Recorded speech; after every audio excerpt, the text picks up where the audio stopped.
Hello, everybody. Signing in a few minutes early, even though Amelia claimed I was fixing my hair. I think that ship has sailed. I desperately need to get into my barber, and I'm on a waiting list. So that's just going to do the shaggy look for a couple more weeks until I can get in. How's everybody doing tonight? We're going to be starting at the top of the hour, but glad to see so many people already joining us. Hey, Katie from Vintage and Vinyl, glad to have you back. Retro Curio Emporium. I see you practicing your German with my daughter. Good luck. She can. I don't know any German, so I'm always impressed with what she does. But you can keep her on her toes. And then also welcome to Maria. Glad you signed on a little early. I did get your email. I thought I responded to it, but maybe I didn't. Today was a busy day at work. But I'm so glad you got your shipment. And I hate when I send things a week apart and then they show up together. So that's always frustrating. But the mailing system lately from the US Postal Service has been crazy. And some of the shipments are just taking ridiculous amounts of time, to the point that when I hear from someone saying, oh, I got my shipment, I'm like, oh, really? It's only been a week. What are you talking about?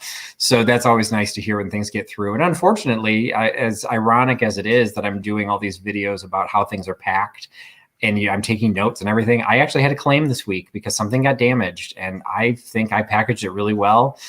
And then I asked them to send me a picture of the box, and it just looked like the box had fallen off the top of a house. Just the corner of it was completely crushed in, and yep, there wasn't much that was going to save that platter. So luckily, that's what insurance is for. So thanks for joining. I'm certainly glad, because particularly since you got that one burgundy vase, I really liked that one. I would have been really sad had that broken. Kim Zapp, Kim got her package today too. I'm going to have to reverse engineer. I can't remember when everyone's packages were sent. So that's good. Yours actually seem to have gotten there pretty quickly, which should be the rule, because I print those labels and it says 2-day priority mail, 3-day priority mail. And there's been times that a 3-day priority mail, I look after 3 days and it's still in the state of Illinois. It hasn't even made it to the distribution center. I think the record right now, I want to say, was Misty's. I had sent it from Illinois to Indiana. It was missing basically for 2 weeks. It said in transit, put in a request to, for missing mail. And if anyone doesn't know about that, particularly if you're a reseller, it's a tool worth checking out. It's literally just a request to search for missing mail. But I've done now that maybe 5 or 6 times. And in every case, within a couple of days, it gets, unearthed and suddenly gets found again. And in Misty's case, we finally found it.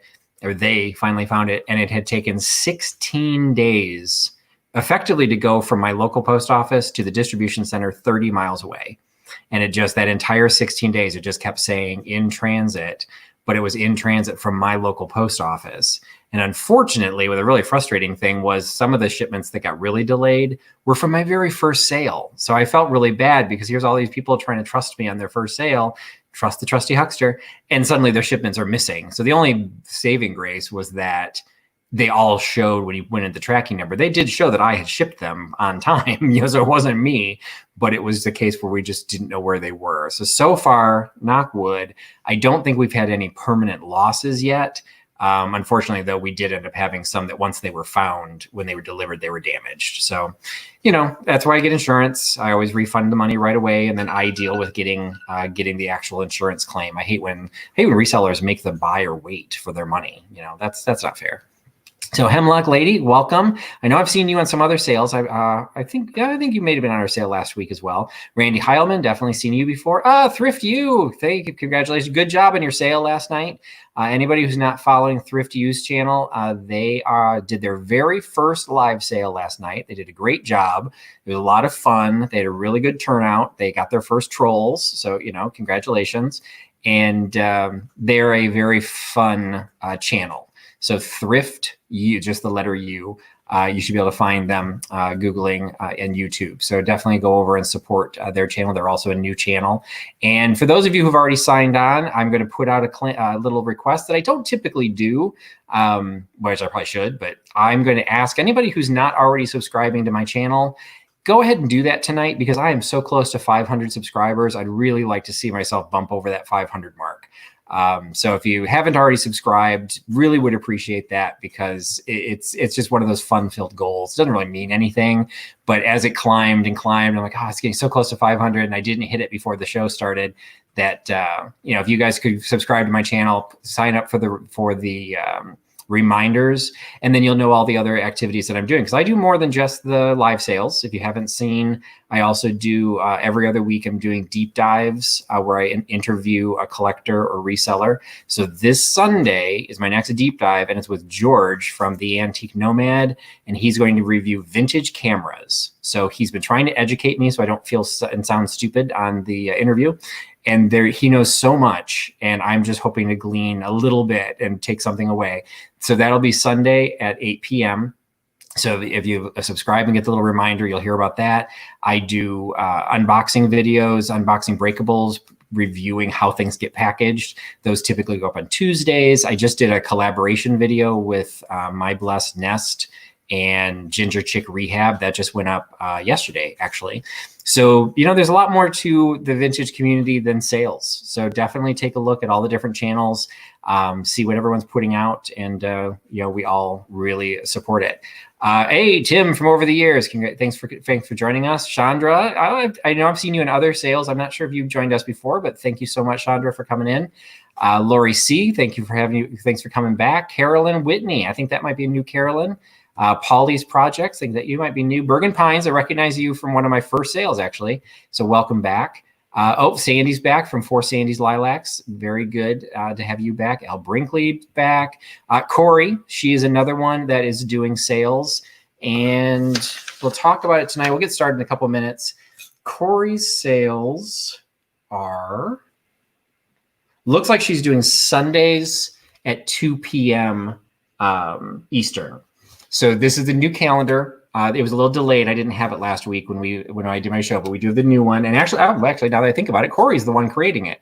So Corey is on here. So on Sunday, the 14th, Corey, the thrifted artist, will have her own sale at 2 p.m. And she always introduces her original art gets sold in those sales. So definitely something you want to check out. Let's see who else we got joining here. Lynn Hampton, Angela Curry, welcome. Oh, Teresa Bryant is back. Thanks for coming back, Teresa. Joanne Peterman, hello, Joanne. Jeannie Draper, welcome back. And let's see. Sandra Runyon, welcome back. Deanna Dill, happy Friday. Friday Eve, yeah. Like, wait a minute, today's not Friday, is it?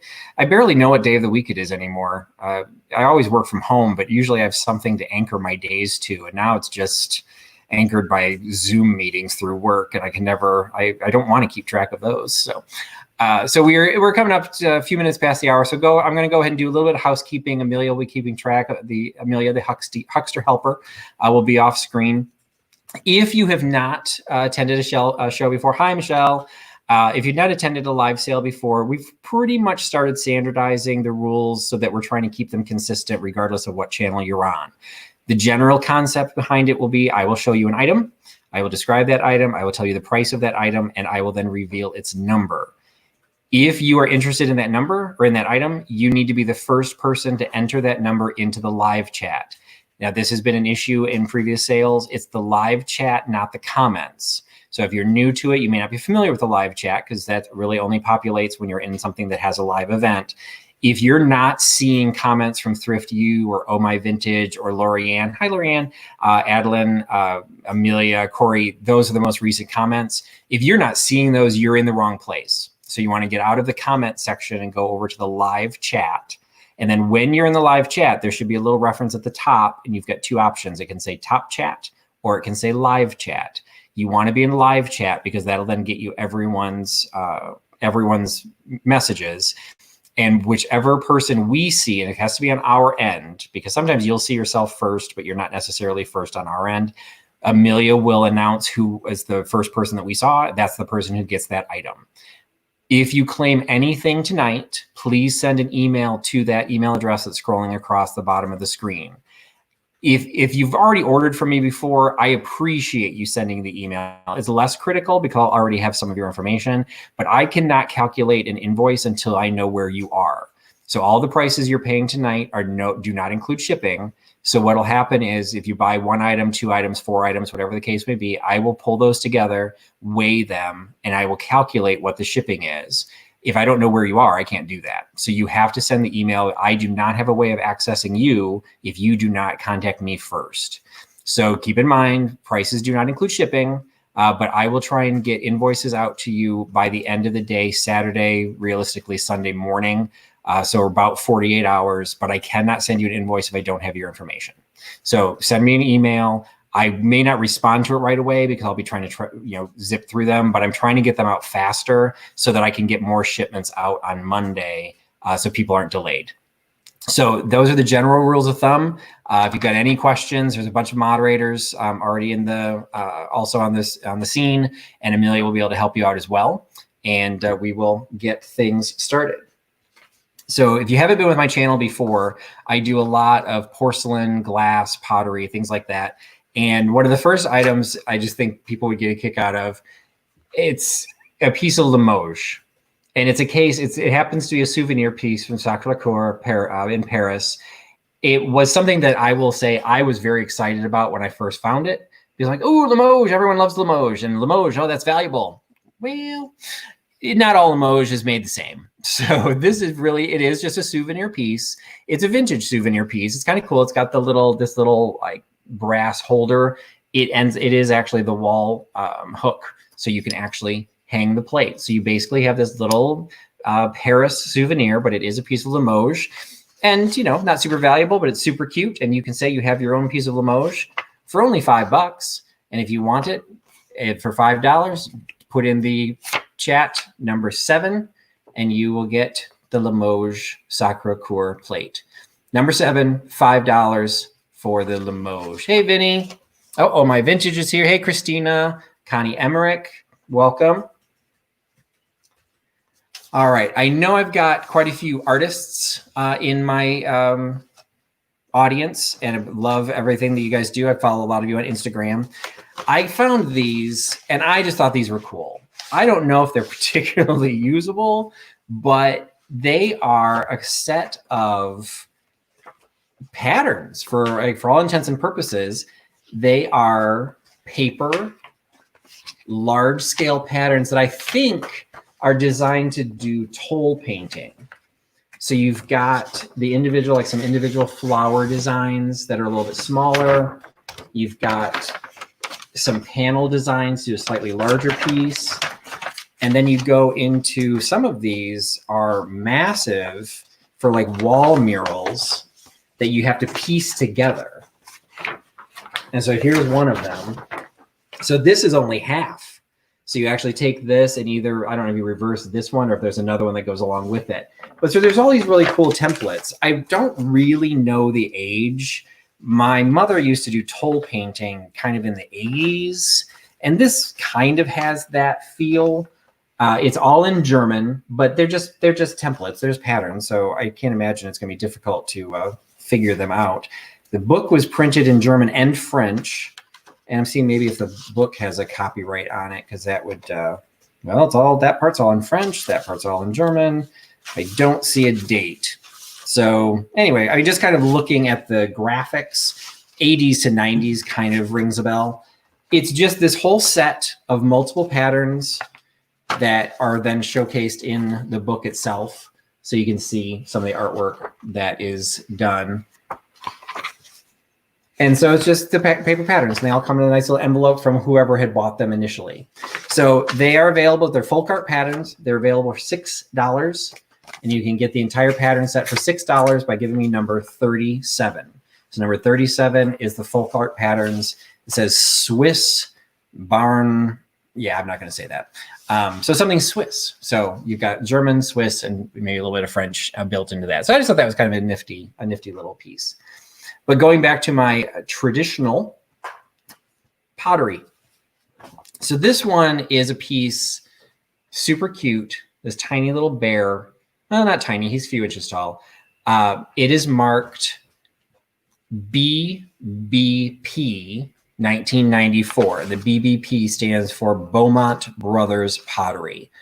I've had a couple of pieces of BBP pottery before. I had a Santa plate, which was really cool. I also have a Easter bunny in my antique shop that will be closing this month. So I'll probably end up putting that in a sale eventually. He's probably about 3 times as tall as this one.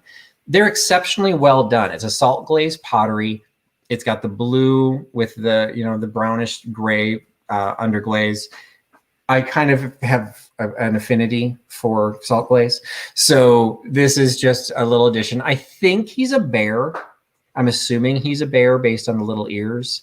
But he's a little profile and he just kind of stands on a little platform. But so he is a Beaumont Brothers Pottery Bear. He is $8 and you can get him by giving me number 18. The Beaumont Brothers Pottery Bear, number 18 for $8. All right, and Amelia should be keeping track of who's winning things in the chat, but I will try and announce them as well. So number 7 went to Polly's project. That was the Limoge plate from Sacré-Cœur. And number 18, the Pottery Bear, also went to Polly's projects. So congratulations to Polly's projects. Doesn't look like we had any takers on the folk art prints, so those are still available. If you've been on some of my sales in the past, you will have seen, I don't do a lot in jewelry. It's not something I'm particularly knowledgeable on, but I did have a small lot of jewelry that I was able to pick up, and it included stick pins. And what I had done is I put a different pin in each one. And then I knew I had a third one, but I couldn't find it. So I finally found it. It had fallen out of the basket and was sitting behind something else. So this one I had saved specifically for last because I thought it was the prettiest of the 3. The other one was very similar to this, but it was all one color. It was a really, really pale pastel. This one has kind of the fuchsia highlights that then go into the really pale pastel. So I just think this one is really lovely. It's an enameled pin. It is, it has the original plunger, attached to it. So it is a functional piece. This one is very straight. Still, one of the ones I had kind of had like a weird curve that didn't affect wearing it, but it wasn't perfect. This one, the enamel's in perfect condition. The straightness of the pin is in perfect condition. The plunger's in great condition. It is a lovely pin. It is $8 for the enamel stick pin, and you can get that by giving me number 9. $8 for number 9, the little enamel stick pin.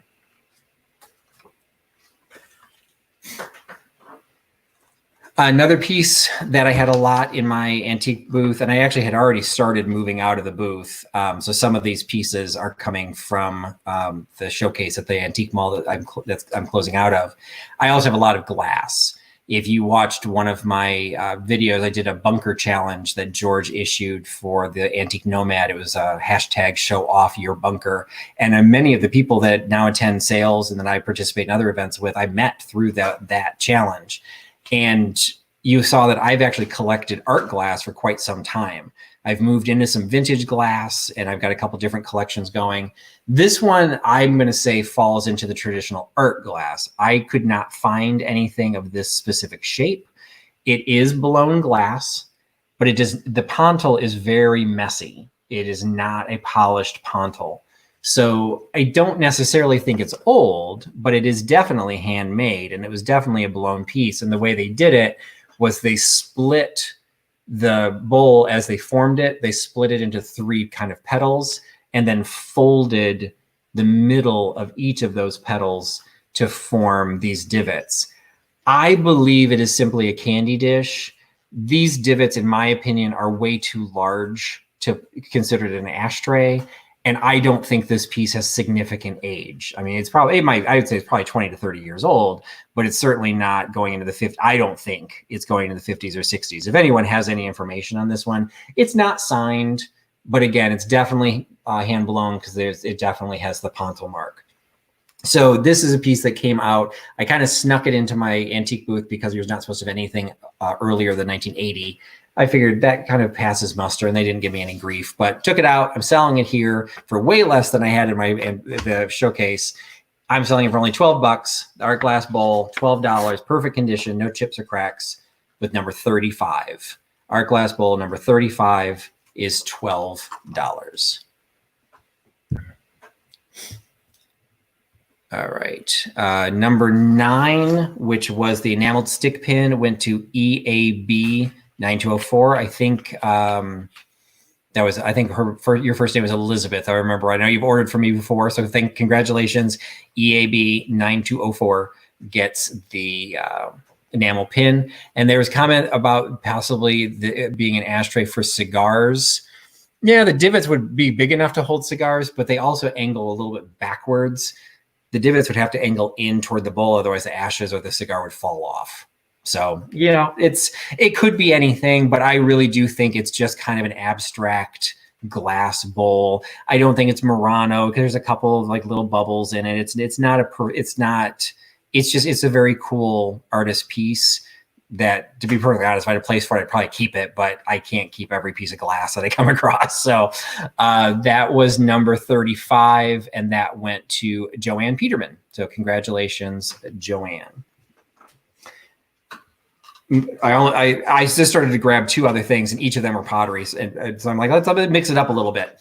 So one of the pieces that I also had, this was also in my antique showcase at the Antique Mall. It's these little, they're marked the Pillsbury Company 1970 something. The last number is kind of like the stamp didn't take. I want to say it's 1975, but it's definitely 1970 something. I just can't quite tell. All 4 of the pieces are marked with the same stamp. So we've got 2 of the circulars. We've got 2 of the circles and circular, which I'll try to combine those into one word. 2 of the circles, and then 2 heart-shaped dishes. Now, these are aluminum. I thought when I picked them up, maybe they were kind of for the easy bake oven type, because that would be like the era, 1970s. And they're very small. Like they're kind of like tartlet dishes, little molds, maybe candy molds. But I don't think you'd want candy in the shape of a circle. But I think these might have been too big for easy bake. I never had one, but I'm trying to think of the ads. If you're trying to cook this under a light bulb, that might be too big. So I think these literally are just very small dessert molds issued by the Pillsbury Company in the 70s for whatever reason. It's a set of 4. There's 2 of the circles and 2 of the molds. They're all in great condition. To be perfectly honest, it doesn't look like they've ever been used. There's no discoloration. There's no discoloration on the back. These look absolutely pristine. They're available. They're $5. So $5 for the set of all 4 molds. Number 24 gets you Pillsbury baking molds. 24 for $5 for all 4 of those molds. All right, we add 2 pieces of porcelain. I love, again, if you've watched anything with my show, or any of my videos, I love coasters. I don't think this technically falls into the coaster realm. Trust me, I have coasters tonight. You know, wouldn't want to disappoint people. People are saying I'm addicted to them or I have a coaster problem. That is entirely possible. But at least I'm selling them. I'm not hoarding all of them. This one is a square, and I think it's really just a trinket dish. I don't think it's really designed to be a coaster, although it could be, because the main part of it is relatively flat. You could put a drink on there. But it is, I'm going to assume, a Bermuda like souvenir piece, because it has that like logo or shield or whatever it is at the top that says Bermuda. And then it has a poem. And the poem says, "When this you see, remember me and bear me in your mind. Let all the world say what they will. Speak of me as you find." So I find that's a challenge. So it is a piece of Gray's pottery made in Stoke-on-Trent, England. So it is a very clearly marked piece. But it's just a little inexpensive, little trinket dish. Nice piece of porcelain, no chips, no cracks, really no, there's a little bit of crazing in the background, so you can get a little bit of that. It's very minor. I was about to say there wasn't any, and then it like hit right in the right light and I could see it. See, I'm really having a hard time even showing it to you. But there is a little bit of crazing in the background, but it doesn't seem to be affecting any of the words or the imagery. And the platinum border, it actually appears to be in really good shape. So nice little Bermuda trinket dish with a poem on it. It's only $4. $4 for the poem dish for number 33. Number 33, $4 for the little Bermuda poetry dish. See, Katie loves coasters too. I'm not that weird. Of course, Katie could just be weird, just as weird as me. All right, the Pillsbury baking molds went to to Lori C. Congratulations, Lori! You get the baking molds. This is another piece of porcelain that I picked it up and I had it put in the stack for the sale, and then I'm like, I think I already had one of these, so I'm going to go ahead and include it because this one, it's another leaf-shaped dish. It's got the gold in the veins of the leaf. It's got gold on the top. Jeffrey from Real Nifty Vintage just had one of these in one of his haul videos, and he was trying to date the era. He thought initially that it was older and then kind of reverse engineered that he thought maybe it was the 50s. That's my guess. Oh, Fatbird Finds is here. That's my guess, is that this is probably 50s. I don't think it's, it's not really mod enough to be 60s. I don't think it would necessarily would have been issued in the 40s. I could see this in the 50s. Anyway, it's just a lovely little, decal. I don't think it's hand painted of the little flowers. I guess I'm holding it upside down in a pot. It's just a little trinket dish. It does have the pierce on the top, so you do, I don't think you'd hang it. I think it's just to impress the leaf aspect, but this one is not signed. And I do believe the one I had before was a signed one. So I made sure that this one didn't go in at a very high price. It's just a cute dish. So it's available for $5. So $5 for the leaf-shaped dish, number 3, for the little gilded leaf-shaped dish. $5, number 3. All right, looking back at the chat. Oh, Kelly from Mossstone Story is here. Hi, Kelly. 33. So the poem dish for Bermuda went to Labs for Me, like Labrador Retrievers. Cool. So Labs for Me gets the poetry dish, and the little leaf-shaped dish went to Randy Hellman. So congratulations to Randy. Let's jump over to a piece of glass. So I picked up several pieces of depression glass, which I know I desperately need to educate myself a little bit further. This was a nice set to pick up and nice a source to get them from, because a lot of them were already tagged, either because it was a collector or maybe it was a reseller, but it's not a price tag. It literally is just a tag that says candy dish. So that's helpful, but then it gives it an item number, like a inventory number 389. I don't think that refers to anything. And then it says blue daisy and button. So it's a daisy and button handled bowl. I've seen these bowls before. If it's a plate with a handle, I think it's called a nappy, and some people say that that's actually for serving lemon wedges and things like that. I don't know what this shape bowl is for, other than just a candy dish that happens to have a handle on it.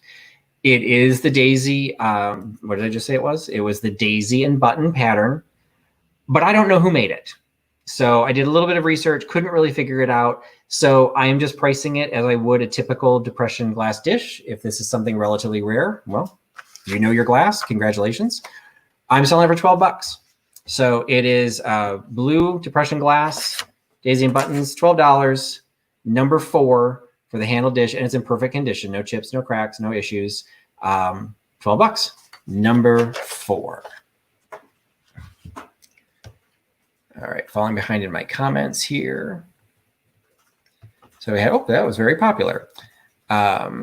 Andrea Joseph has joined us. Hi, Andrea. Thank you for joining. Oh, Laura Melendez is here. Welcome back, Laura. All right, scrolling down. Oh, Diane Carter. That's a new name. Welcome, Diane. All right. I saw Katie from Vintage and Vinyl is on, so I have a little item for her.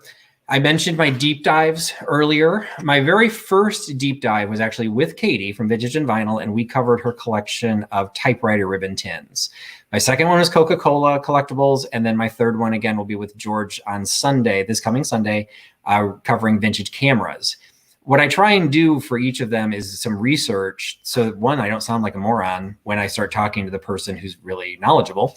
And I try to have some pieces of my own that I could kind of show or talk about. And in the case of the typewriter ribbon tins, I didn't even know what one looked like. I certainly didn't have a collection of them. So I ordered one. It didn't show up. Guess what showed up? So I'm just going to pass this on. So this is a Kodo super fiber. It's got the black and the red, the woman in the window. I'm assuming, yes, sitting at her typewriter, because this is a typewriter ribbon tin. It is marked Kodo Manufacturing Company on the back. It has the multiple cities where they've been located, including Chicago, which is where I'm at. It is the Allen Wales Adder, black and red, number 11. So I don't know if Allen Wales Adder was the name of the typewriter, because again, watching that deep dive, discovered that several of these were specifically made for specific brands of typewriters. I've not heard of that brand, but again, I didn't know typewriter ribbon tins existed. So what do I know? So anyway, this is a simple one. It's just a black with some graphics. It looks cool. I'm not 100% sure of the era on this one. I know it's pre-1962 because if you watched my deep dive, they went to cardboard in 1962. So see, I did listen, Katie. Anyway, the Kodo Superfiber tin, it's $5. Available for $5, the typewriter tin, and it is number 6. Number 6 for the typewriter tin. All right, going back to a piece of porcelain. This also came out of my my showcase, and man, I needed to dust this puppy. Okay. It is a lovely porcelain rose. All of the petals, all of the leaves are in absolutely perfect condition. It has the stamp or the label on the bottom showing that it came from a shop in Hamburg, and it is... yeah, and Hamburgstrasse 35, so it's actually giving their address. The label looks relatively modern, so I don't know if the porcelain rose is also relatively modern. I didn't want to peel the label off, so the piece itself I do not know the maker of. It's just a lovely little porcelain rose that's in perfect condition, which is kind of hard to come by, but it's only $8. Yeah, I'm like, now I'm rubbing my nose from blowing. That's okay. Sorry, Andrea. So anyway, $8 for number 19 for the German porcelain flower. $8, number 19. Yeah, it did. I mean, it does look like Capodimonte, but I'm not sure it has it didn't have like the patina that Capodimonte typically has, Vinny. So, and I don't carry a lot of Capodimonte, so I could totally be wrong, but I remember that from my childhood, and it just, they had a different coloration. And then that super brassy label is throwing me a little bit too. So, but it could be an older piece just with a newer label, but there's not a lot of wear on the bottom. So, if somebody wants to take the label off, maybe you get a huge surprise. I'm just, as a good surprise, I'm just selling it for what it is. So hopefully $8 is a good price and people will like a porcelain rose. So let's see, I think I fell behind. So L Brinkley got the blue depression glass dish. Congratulations, L. And oh, look at that. Katie picked up the typewriter ribbon tin. Wasn't my intention, but thank you, Katie. I hope that means you don't have it in your collection. So congratulations, you'll get that one. So she picked up that one. And then number 19 was the porcelain flower. That went to Leah A. Welcome back, Leah. Thanks for picking up the porcelain flower. All right. This piece, I don't know if Barb has joined us. She sometimes comes to my sale, makes me happy. But this is something that Barb actually helped me do some research on because she is a collector of restaurant ware. And I don't have any really books on this right now. I got some Hall China books, but this is Scamel's Trenton China. And I knew enough about the name because I've had a couple of Scamel's pieces, and every time I research them, they're much older than you would think. And that's because Scamel's actually Scamel's Trenton went out of business in 1952 or 1954. So by definition, these were all from before the 50s. This pattern, she put me onto a website that I ended up using. I found this pattern on that website, but I only found it in blue. I did not find the brown. So I don't know. I'm assuming it was offered at the same time, but that is kind of a guess. But it was issued, the blue version of this called the Atlantic pattern. And the Atlantic pattern was issued in the 20s. I want to say 1924 to 1928. So this is an oval restaurant ware platter with the Scamel's Trenton stamp. as well as, if you can kind of see it, they also have an incised mark as well that also says Scamel's Trenton China. So this is the real deal. Got some really nice age to it. It is an absolutely pristine condition. There are no chips. There are no cracks. There's really no crazing. The way these are glazed, it doesn't really get crazing like that. The stamp's even in very clear, very readable condition. You can even tell looking at the stamp. There's some age to that stamp. So I think even though I couldn't find the brown version, I do think this probably matches the Atlantic version issued in blue. So this is probably from the 20s. So you've got a 100-year-old platter available for $12. So we've got some restaurant ware. Unfortunately, I couldn't attribute it to any place in particular, but still a great looking serving piece for $12. It's number 36 for the Scamel's Restaurant Ware Atlantic pattern. 36 for $12. All right, for something a little bit different. I know there's a lot of junk journalers out there. I know Michelle is here from Comfy Cozy Living, but I know there's several others that do this. This is, I don't know what this is. This, though, to me screams, hello, welcome back to the 70s. This is like the pressed flower type. Like, I don't know if they actually are pressed flowers, but if you feel this, they are bumpy, and it's kind of underneath this laminated top.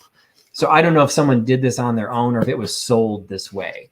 The box itself has no stamps or anything. It's a hinged box.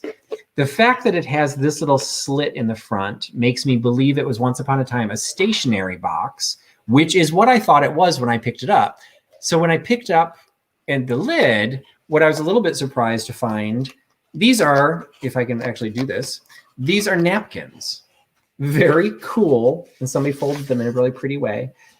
Paper napkins with this like little folk art, almost like Scandinavian, Pennsylvania Dutch type pattern on there. So there's like a blue one, there's a green one, and then those are like kind of folded into corners.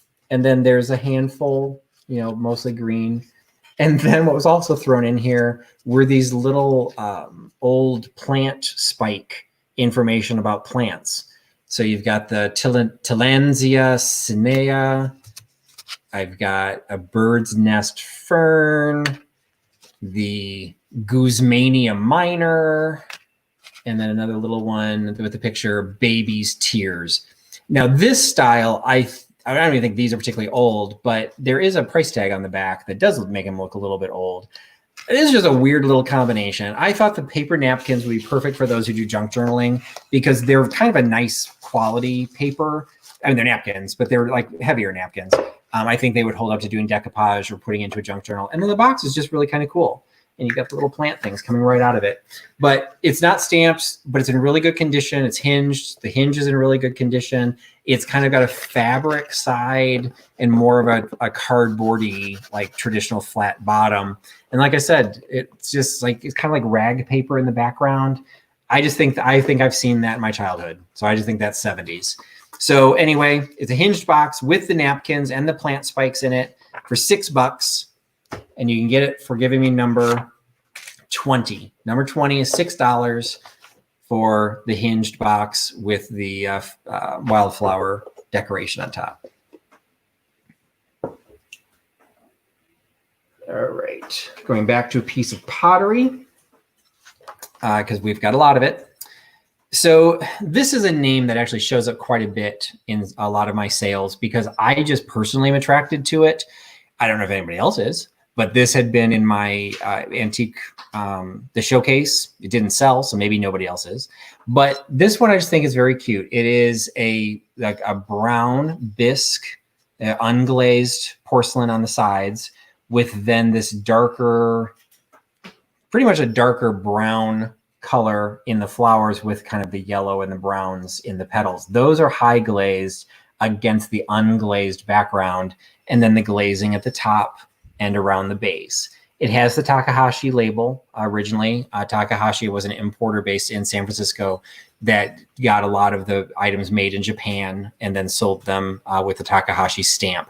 A lot of them have this type of look to it, kind of the brownish, you know, so we're probably looking late 70s or late 60s, early 70s. It's just a really sweet vintage, you know, in this case, a little bud vase or air plant holder, whatever the case may be. It's a really small, sweet piece. It's only $6, kind of a cool shape. No chips or cracks, perfect condition. $6 for number 29. So the Takahashi base, which is double-sided. Number 29 for $6. All right, backing up in the chat. So let's see. So number 36 was the restaurantware platter. That went to Barb JM. And then number 20, the hinged box, went to Michelle at Mermaid Cove. So congratulations to both of you for picking up those two pieces. This is, I don't do a lot in art, but I actually have a couple of pieces that I'm actually going to showcase tonight. Number 29, the Takahashi vase, went to Randy Hellman. So congratulations, Randy.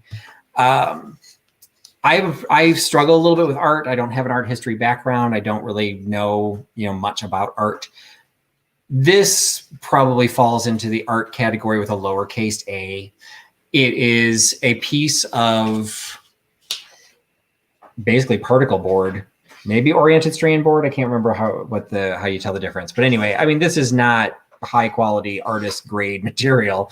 This was probably a school project. This was probably definitely a DIY project. They painted on the back of this board. They made the little hanger for the top of it. They painted the edges black, but they made a super cute winter scene on the board itself. So basically from a distance, you kind of got the woods, I'm assuming it's a winter scene, like the white's supposed to represent snow. That's what I'm guessing. So you've got this really cute, a pretty little landscape, nothing necessarily special, till you zoom in a little bit and you get a little dog playing with what I'm assuming is a butterfly or a really small and very slow bird. But I'm going to assume it's a butterfly, and the dog is in absolutely adorable play bow position, wanting to play with the butterfly. I don't know who painted it. Somebody with the initials MB. I can't imagine it's anything, particularly valuable. So I priced it as nothing particularly valuable. It's just a sweet dog art piece you can get for $4.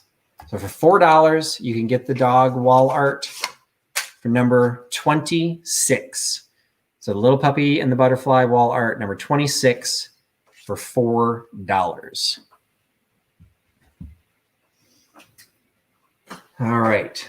If you've been to some of my sales before, you have heard me talk probably at length about the fact one of the things that predicated these sales was a gift shop that I helped purchase inventory for, or I did purchase inventory for, that a friend of mine was running, that ended up closing as a result of the pandemic. When it closed, I basically had 48 hours to clear out that inventory of about over 100 pieces of contemporary cocktailware. So a lot of those pieces have been showing up in these sales, much to the dismay probably of a lot of you, saying, wait, I thought this was a vintage sale. So I'm slowly but surely running out of those pieces. But there's a handful that are still left that I'm off selling tonight. These may actually be vintage. So I mention it because they definitely came from the gift shop. They definitely fall into that cocktail couture, situation. They are a smoked glass. Let's see if I can get a white background so it shows a little bit better. So you've got a smoked glass bowl, but the stem is clear. These, I cannot tell from the bottom. If it had a pontil mark, it was polished extremely well. So I'm not 100% sure. It's completely smooth to the touch. I mean, it is recessed a little bit, but I do not see, it looks like the stem itself is hollow, and it looks like it was applied to the bowl. I love glass, and I have actually made a piece before, and I've watched it being made. Great show on Netflix called Blown Away. It's a competitive show about glass blowing. They can make some amazing pieces. I don't know how this was made. So it's a pair of cocktail glasses. This shape might be the champagne coupes, but I don't know, because I don't know that, again, I don't know the age. They could be sherbet cups for all I know. But you've got this clear stem with the twisted design. You can kind of see there's an etched design twisted into them. You can see how they're applied to the bowl. You can see the bottom. They're in great condition. smoked on top, clear on the bottom. It's a pair of them, and they're $6 for the pair. So $6 for a cool pair of cocktail glasses. You can get them by giving me number 21. Number 21 for the smoked bowl cocktail glasses. All right, let me back up and see. We had another acquisition. Oh, Surly Pearl is here, and her internet has kicked into high gear, and she picked up number 26, which was the dog art. Congratulations, Shirley. That was a cute one. I like that was propped up against the wall while I was waiting to sell it because I just kind of like the way it looked, but glad you were able to pick it up. All right, something else that's cute. More porcelain. This time, it's a pair of mice. It is an UNESCO stamped UNESCO piece from I think that says 1979. It could say 1974, but I'm pretty sure it's a 9. So it's from the 70s. It's marked UNESCO. It looked like it might have had a paper label at one point, but most of the UNESCO pieces from the 70s were probably still in Japan. They might have switched over to Taiwan by that time, but at least you do still have the date stamp that it is from UNESCO. It is exceptionally well made. It has the little nightstand, the little clock on the other side, their ears, is that a clock? No, the candlestick. Everything about this is in absolutely pristine condition. There is no chips. There are no cracks. It's bisque porcelain. It's not the high glaze porcelain, so there's no crazing. It's just super sweet. It's the 2 little mice sleeping in bed. You get it for $7 by giving me number 39. Number 39 is the pair of mice in bed, the UNESCO figurine from the 70s. 39, $7. As promised, I have coasters. So this is actually a set of coasters. And if you were on one of the sales earlier, I sold a piece of aluminum bamboo servingware. I think it was, I've had a couple pieces. I can't remember which ones I've sold here, but I've had like a Pyrex bowl, I think did sell here. I might have a serving tray that sold here. Anyway, I'd gotten all of these as part of a box lot at an auction. And these were the little coasters that came with it. So it has the bamboo pattern. They are all stamped Everlast on the back. So Everlast aluminum, just like all the other pieces. And they've done quite a bit of this type of aluminum. They're all in great shape. I cleaned up a few of them just to make sure they could clean up, but some of them still have a little bit, of oxidation that some barkeepers' friends. Basically, these two looked the same, and I was able to clean this one up really nicely and made it a lot shinier. So it is possible. I just want to make sure they could be cleaned up, but I didn't clean them all up. And so because of that, I'm only selling them the entire set of 6. I'm selling them for $3. They're very lightweight. Added together, they're decent. But they're probably only like 5 or 6 ounces at this point. So they're definitely under a pound. So they won't cost much to ship. You can get this full set of 6 for $3 by giving me number 27. Number 27, $3 for the aluminum coasters.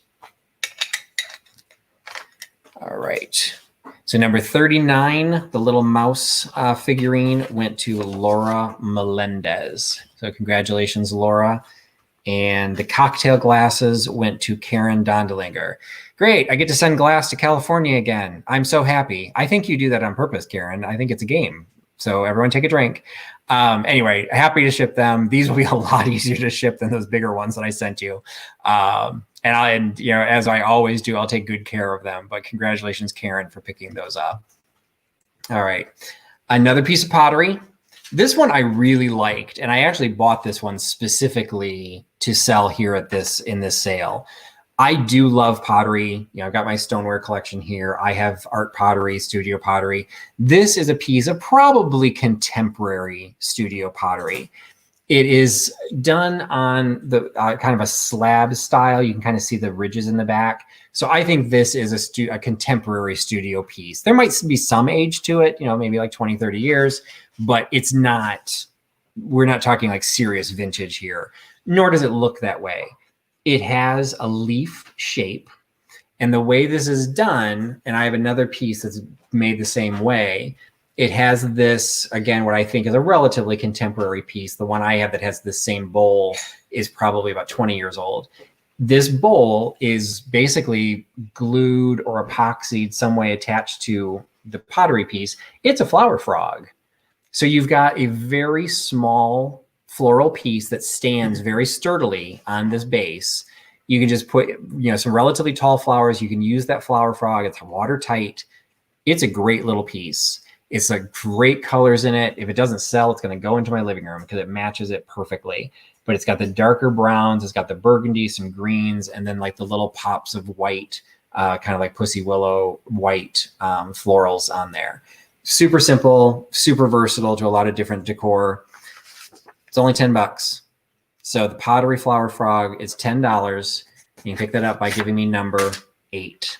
So number 8 for the Studio Pottery Flower Frog, $10. All right, so we've got number 27 was the aluminum coasters, went to Chandra Efford. So congratulations, Chandra. I think this is the first time you've bought from me. So again, for everyone who's buying tonight, please send me an email at some point at the end of the evening, giving me your shipping information.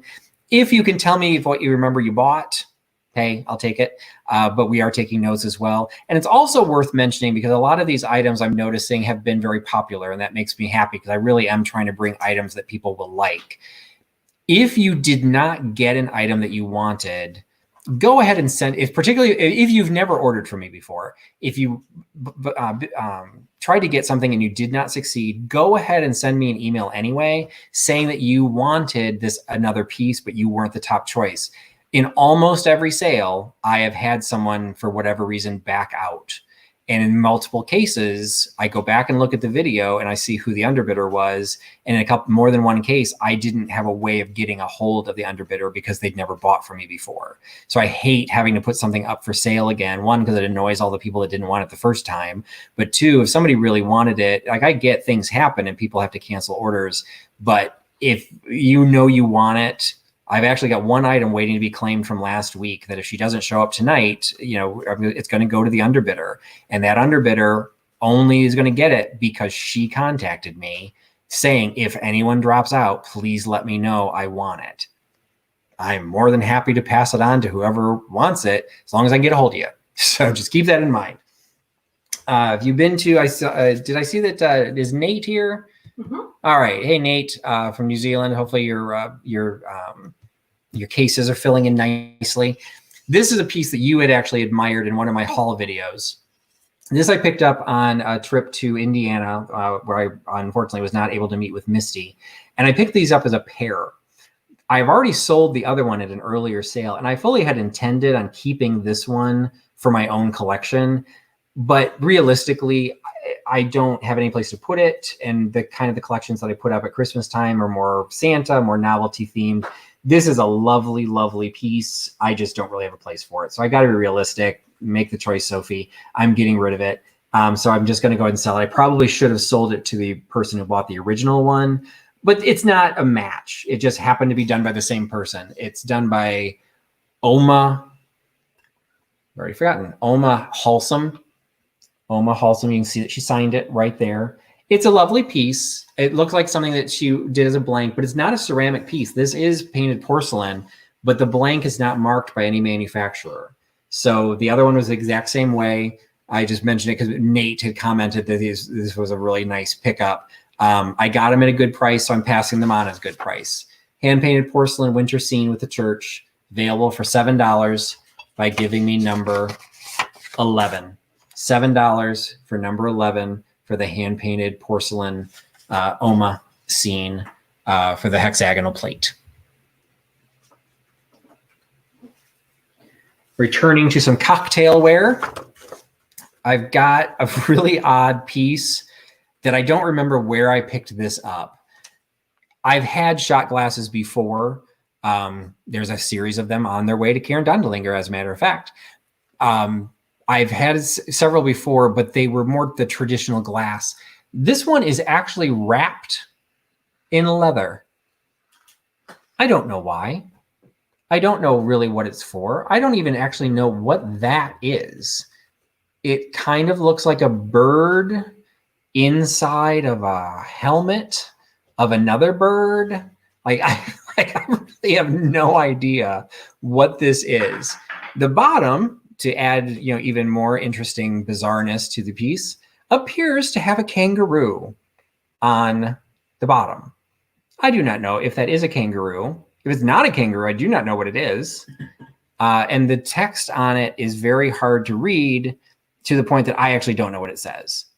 The first word looks like it's something YEO, and then there's like a bunch of garbage, and then letters that I can't read. So I have no idea what this is. So I probably shouldn't be surprised it didn't sell in the gift shop.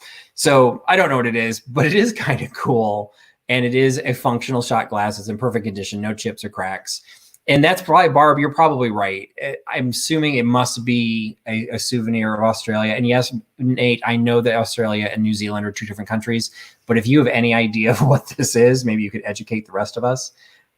Because like I said, I can't even figure out what that symbol is supposed to be. And it's in this lovely big shield, and it's lovely. But anyway, I don't know what it is. So I'm just going to sell it for $4. So it's a leather shot glass. It's $4.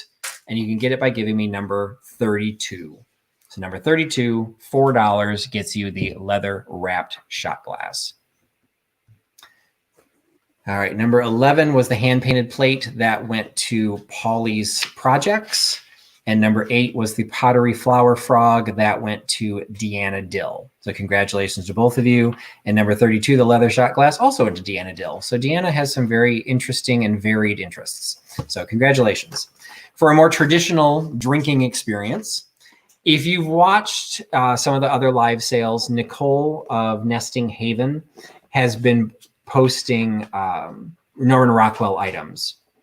And if you've seen any of my sales, I openly admit I am a child of the 70s, and Norman Rockwell is what I cut my teeth on. That is the very first collectible I ever had, I'm sure it was Norman Rockwell. Then it was David Winter. I think Precious Moments fell in there somewhere along the line. These do not have the cachet that they once had. As an interesting side note, we're getting some vintage German magazines, long story. Zipping through a magazine from 1975, it had the Hummel annual plate, which those you can find all the time now in thrift stores. It was the Hummel annual plate for 1975. It was available in 1975 for $50. That was how much it cost. I didn't put it into an inflation calculator, but these things, when they came out, were really, that was supposed to be my college fund. So these were really looked at as investments. They really didn't hold out that well, but there's some very kitschy pieces that actually hang out now that you can find. And this is one of them. It happens to be a boxed set of Norman Rockwell mugs. And from what I can tell, they've never been out of the box, because if you bought them as a collector's item, you didn't take them out of the box because that destroyed their value. So you've got puppies for sale. You got the little boy selling the basket full of puppies. Or, no, I'm sorry, it's called Puppy Love. So it's got the name on the back and explains what they are. Again, they're all in absolutely pristine condition. Do not look like, they've still got the paper label on the bottom showing that they were made in Japan. So I don't think these have ever been even hand washed, or that label would not be there anymore. So we have Puppy Love. We have Looking Out to Sea. I had that figurine. It was my favorite, Looking Out to Sea. And then you've got The Country Doctor. I had that in a limited edition print. I think it was like limited edition, like 25 million, but hey, it was limited edition. And then the fourth one is Dreams in the Antique Shop. And now that I see this out loud, I think that might be one of the plates that Nicole from Nesting Haven had in her sale. Too funny. I should have told her that. Anyway, these are all stamped on the back. These are getting later in the era. This is 1986. These were all issued by the Norman Rockwell Museum. That's why the copyright says the museum. And you've got that information right here on the top. So what you effectively have is a set of 4 pristine mugs, vintage mugs, 4 of them in their original packaging. And you can get them all for only $12. I'm sure they cost more than $12 when they came out in 1986. So for $12, you get the full set of mugs with the packaging for giving me number 15. Number 15, $12. 4 freedoms. Absolutely. I don't think I had the print. I want to say we might have had a cross stitch with the Four Freedoms in it. So I absolutely remember the Four Freedoms. Again, that's what I was raised. Our summer vacations, we'd go to South Bend for the collectors convention, and I would sell buttons. That was my very first paid gig.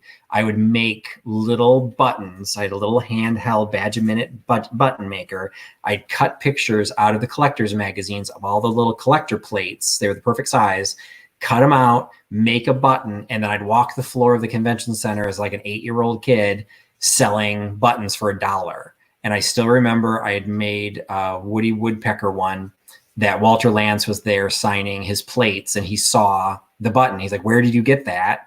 And I still remember my mom thought we were in trouble because she thought we like violated copyright or something.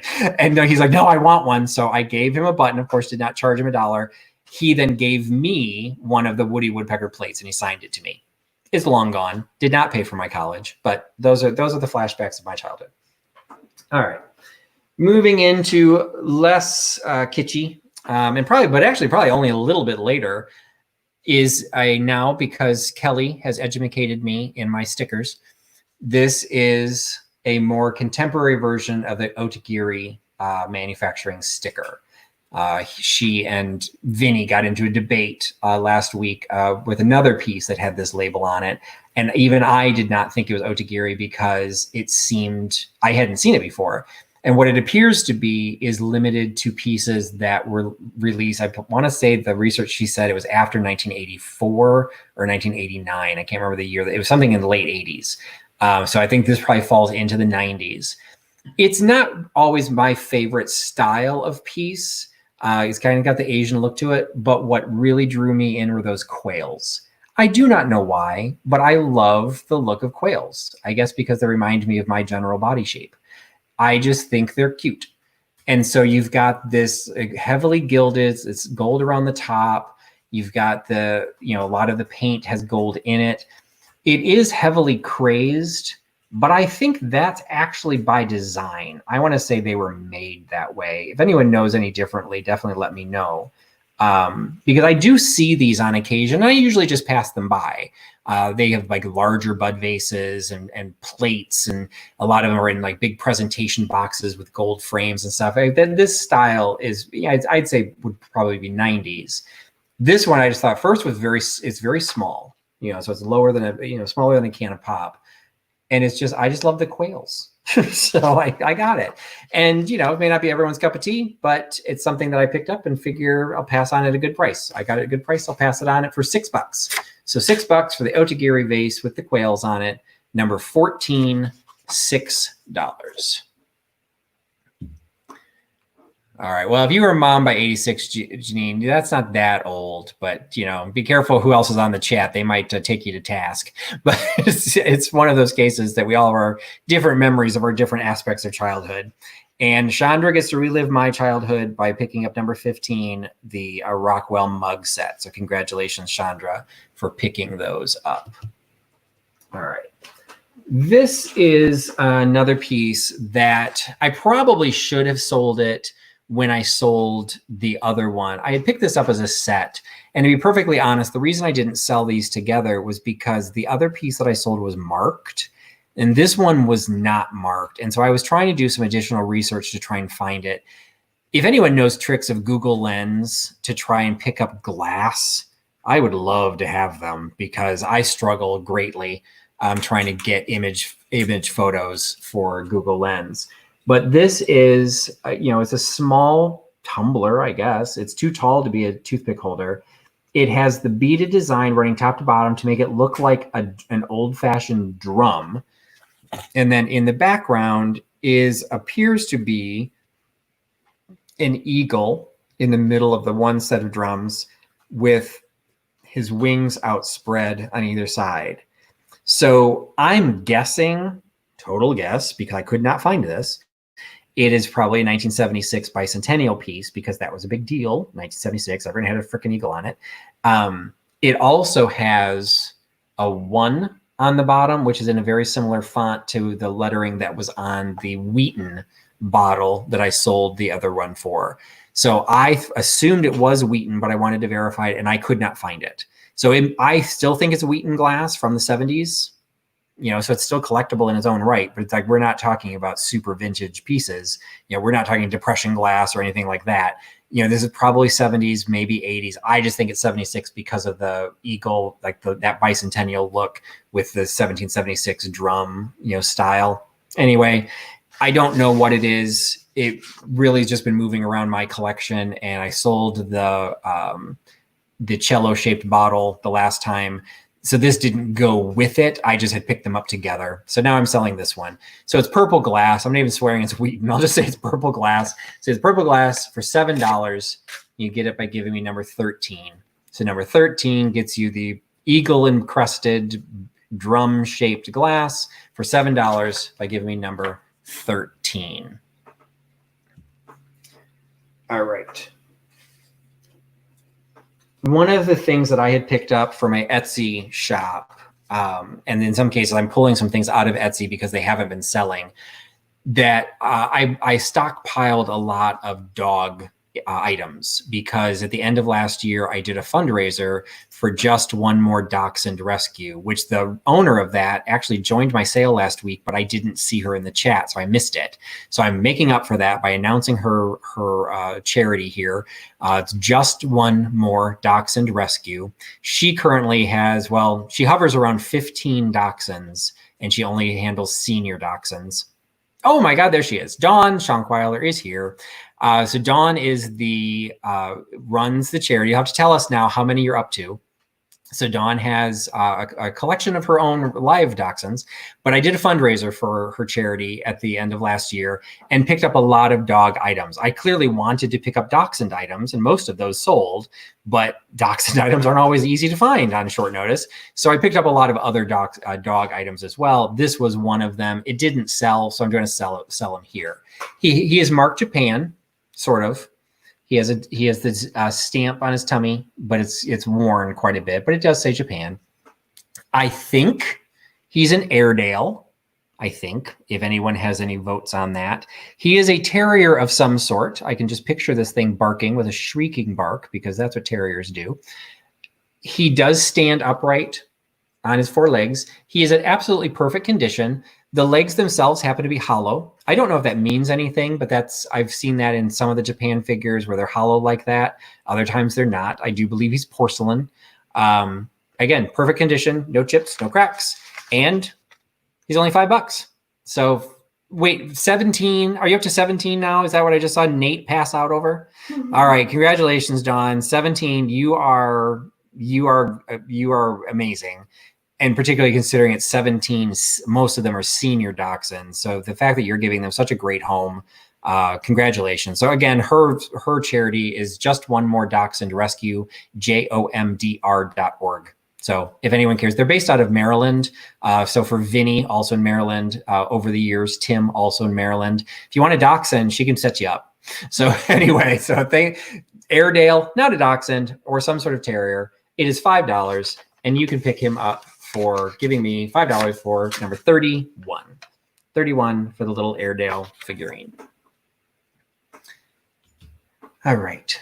As I mentioned, I don't do a lot in art, and part of it's because it makes me feel uneducated because I don't know that much about it, and it's very hard to learn about art online. So when I pick something up, it's because it's something special about it that I think is worthy to pick up and worthy to try and educate myself on. So this isn't necessarily going to be obviously anything special to anyone, except for the fact it is an original oil painting, and it is signed by the artist down in the corner and dated 1978, M. Dufresne. You can see on the back, well, first we'll see, this frame itself, unfortunately, has seen better days. This corner piece, I tried to clean it as best I could. It's wood. I don't know if there used to be a price tag there, but it looks like it did kind of damage the surface of this. So that's going to need to be touched up either with a white paint or just the whole thing needs to be whitewashed. There's some areas on the top that I think it was whitewashed once before, and so some of that paint overwent. It would be very easy to put this into a new frame, but I actually kept it in this frame because it's got the history attached to it. So you can see that old paper label showing the original size, and you can see the original price tag that it was paid for. with what I don't know what currency that is, but 150 of whatever the C stood for. I don't think it was Canadian dollars. I believe when I did the research on him, he was Dutch. Although that doesn't look very Dutch. Maybe he was Caribbean. I should have looked again. It's been a while. Sorry about that. Anyway, but it's an original oil painting. It's very small size, so it won't be hard. It will not be difficult or expensive to ship. At this point, I tried to sell it at my antique shop. It did not sell. I want it to go to a good home, and that home is not here. So I am passing it on for basically only a little bit more than what I paid for it. It's worth a lot more, but I'm selling it for $15. So if you need to reframe it, it'll hopefully you've saved some money, and it won't be expensive to ship. So $15 for the oil painting. You can get it by giving me number 10. Number 10 for the Dufresne 1978 oil painting. Number 10, $15. All right, back to a piece of porcelain. This one is in of the ironies of the pandemic. This is something that people could actually have been doing over the last month in many states because the golf courses were all still open. Don't know why, but regardless, this is a piece of Bavarian porcelain it's marked Alka Kunst. So something art. I don't know what the Alka stands for, but the Kunst is art, right? German, right? Or my German scholar. All right. What's nice about it is it's actually stamped in the stamp that it's also made in Western Germany. That doesn't make it any more valuable. It just dates it very specifically that, you do have a very nice vintage piece with golfers probably dressed. Her skirt, I'm thinking, puts her into the 60s. Kind of a tight pencil skirt, kind of a Rizzo skirt. I don't know. 50s? That Argyle sweater could be back to the 30s, but I know it's not that old because Western Germany didn't exist at that. So I'm not sure if this is catching up from an older era or if this is of the era it was done. What I like about it is it's actually done on point. It's a square-ish shaped bowl. It's not a full circle. And there actually are the holes at the top to be able to hang it. And somebody has actually left the hanger in there for us. So it's, just a kind of a cool looking graphic golfer plate. And if you're a golfer, want a gift for a golfer, whatever the case may be, you can pick it up for $5. Golfer plate, $5. Number 30. 30 for the golfer plate for $5. All right. So falling behind on the chat there a little bit. So we've got number 13 was the purple glass, went to Connie Emmerich. Thank you very much. And then number 31, the dog figurine, went to Lorianne Sugar Britches. All right, so we've got two Loriannes in the chat. So, okay, we've got to keep those straight. So Lorianne Sugar Britches got number 31, the dog figurine. And number 30, the golfer's plate, went to Michelle at Mermaid Cove. Congratulations.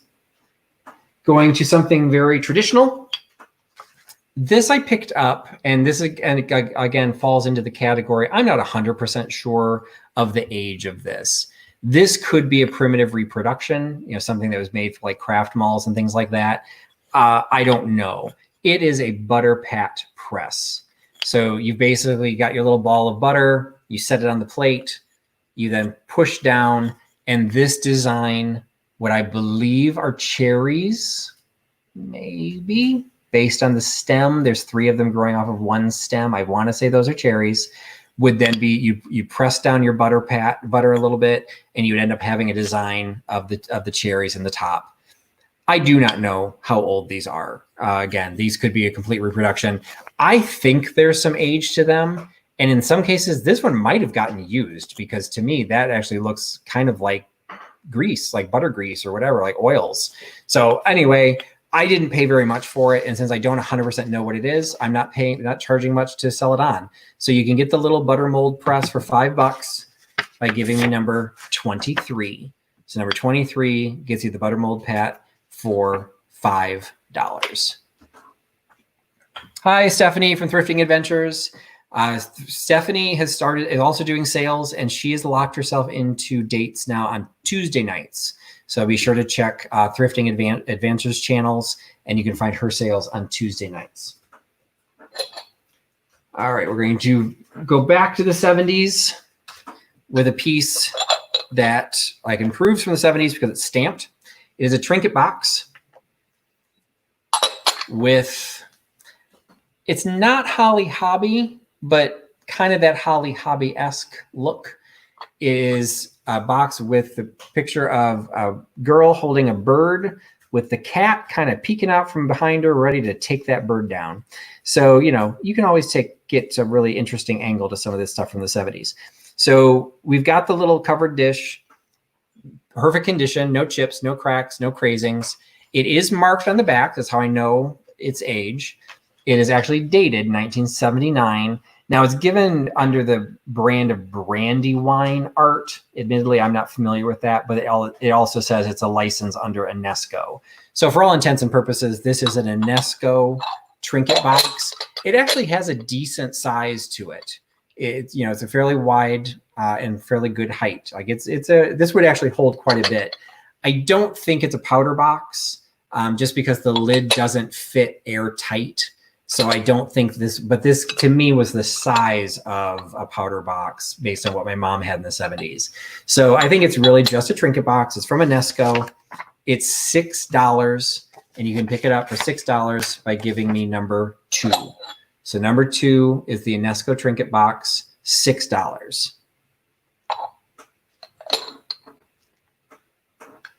All right, we're past the hour, so we're going to do a handful of other items. Probably not going to finish them because I want to make sure we've got time for the bargain bin. If you haven't been here before, the bargain bin, when it comes out, everything in it's $2, and we go through it a lot faster. So let me try and see what I can clear out from our regular list, see what happens, and update the chat here. So number 30, the golfer's plate, we already announced, went to Michelle at Murray Cove. Number 23, the butter press, went to Deanna Dill. And the UNESCO box went to number 2, went to Lynn Hampton. So congratulations to all of you. All right, the next piece I'm going to show is probably my favorite piece from the sale. As I've been locked up in the pandemic, I've been doing a lot of research, and I mean, for all intents and purposes, brand loyalty. I love to be able to follow a brand. And so one of the brands that I kind of stumbled across was Hornsey. Hornsea. It's a British company. It does exist in the States, but it doesn't exist extensively. I have in my Etsy store right now a set of salad plates from the Hornsey Bronte pattern from the 70s. I don't know enough yet about Hornsey, and I don't know if it's really something I'm going to do a deep dive into. I hope not, because I'm getting rid of this piece, but it's one of the pieces that I found. It is frickin' adorable. I love the bunny. I love the way he's been detailed. He's kind of like bent over, with his like eating out of his own paws, whatever the case, with his ears bent down. He's in pristine condition, but he's a posy ring. And I had a posy ring last week, and this one is as you can see, it's a much smaller scale. I mean, basically the whole thing fits in my hand. But it is designed to be on a very small scale, a very small floral frog. So you would actually use this to hold water. It is crazed, so you may not want to hold a lot of water, or you could put just dry flowers in there, but you'd put a very low vine or a very low floral that would be draping over the sides. And isn't this just cute? He is marked Hornsey, so he's got the incised mark. So he, again, is also, I believe, from the 60s or the 70s. So he's got some age on him. He has earned his crazing.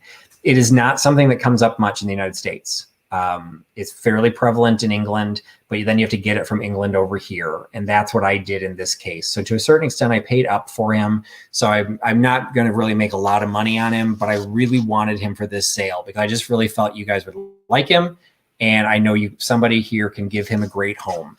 So if you like him, you can have him for $18 for the little bunny posy ring from Hornsey. And you can start your own Hornsey collection, $18 by giving me number 17. So $18 for the little Hornsey posy ring. 17 is $8. All right, catching up in the chat.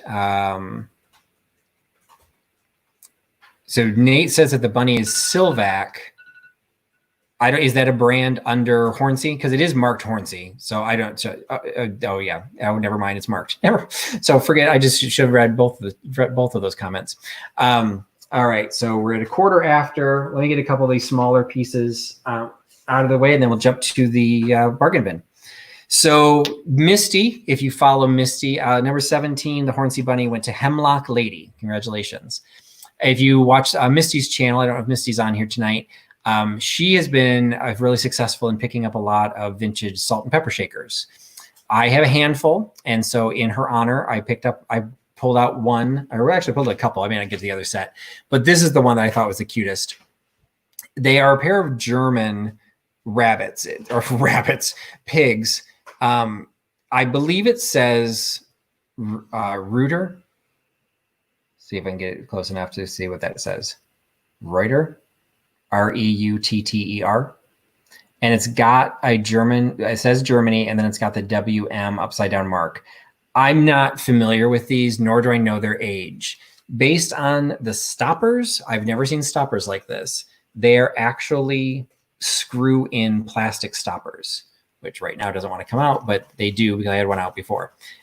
They have kind of, like, I don't know if they necessarily screw in, but they've kind of got ridges to them.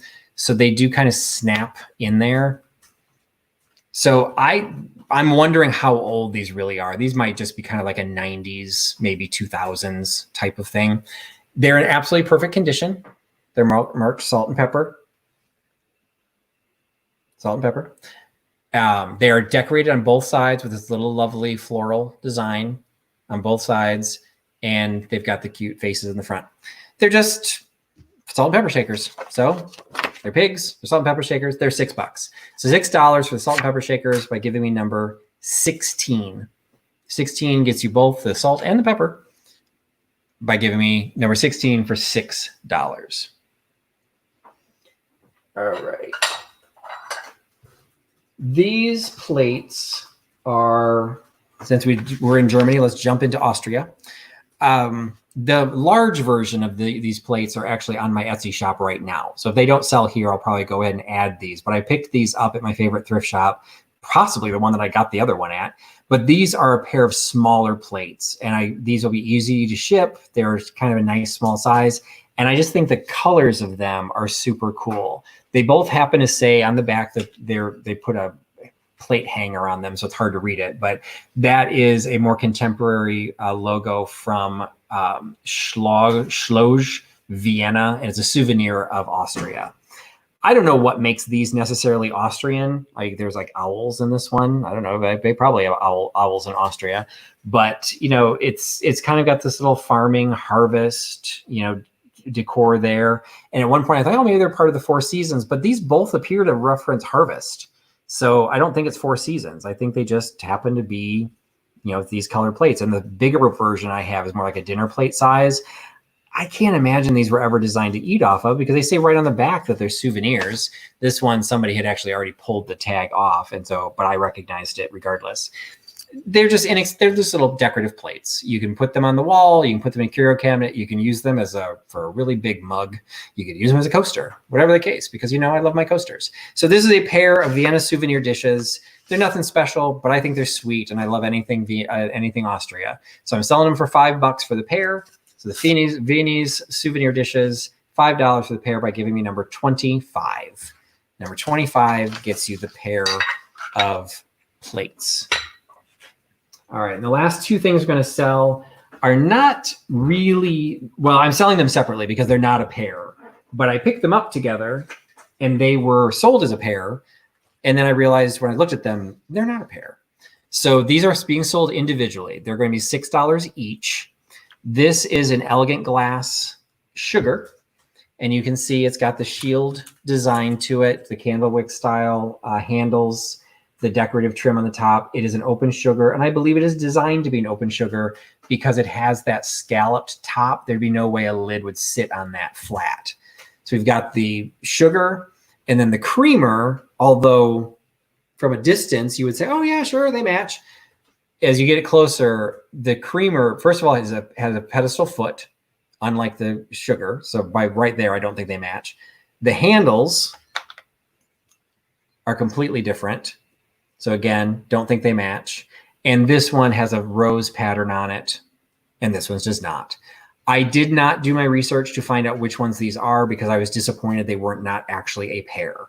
So I just said, you know what? They're elegant glass. You know, we're working on 80 to 100 years old for these things. You've got a really attractive piece. They're in perfect condition, no chips, no cracks. You can get them for $6 each. So the creamer you can get for $6 by giving me number 40. So number 40 is the creamer, and that's just the creamer for $6 for the elegant glass creamer. If you want the sugar, you can get the sugar bowl, the double-handled open sugar. You can also get that for $6. That has its own number. It's number 1. So the sugar is number 1, and the creamer is number 40.